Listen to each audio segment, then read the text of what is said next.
Competitive video gaming, or esports as it is known, is growing quickly. That industry is estimated to be at about $1 billion in size and growing fast. But it is an industry that is confusing to lots of people still. And here to break it down for us is the president and co-founder of ESP Gaming, Jeff Liboon. Hi, Jeff. Hey, guys. Thanks for coming on. How are you guys doing? Well, let's start this way. I think a lot of people, when we write about esports, they still don't really understand, what do we mean by esports?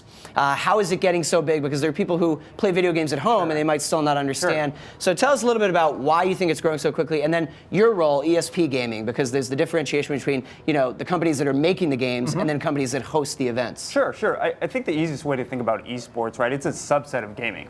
Right, so think of the best in the world who are coming together in any specific game or genre, and that's basically what esports is. So if you want to think about it, there's probably a little over 2 billion gamers in the world. Esports really represents a very small portion of that, around 5%, but they are the best of the world. And I think what everybody's starting to realize is the parallels with traditional sports, right, where these genres and these games and these leagues are all popping up, and the way to monetize them and draw eyeballs to advertisers and sponsors and game developers really is through that competition and that content, right? And so the main difference between what we do at ESP Gaming and what a game developer does is we focus strictly on the content and the actual tournament and league operation. So we do a bunch of white label work around that for large developers around the world, but we also own and operate our own league, the World Showdown of Esports, which is the WSOE.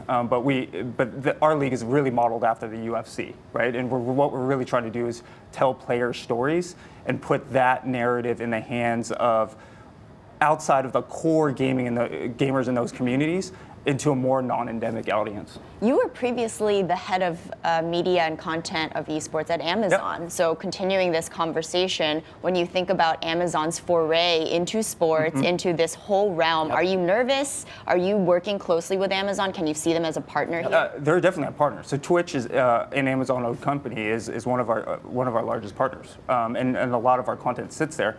Twitch is a clear leader in the streaming and digital distribution space.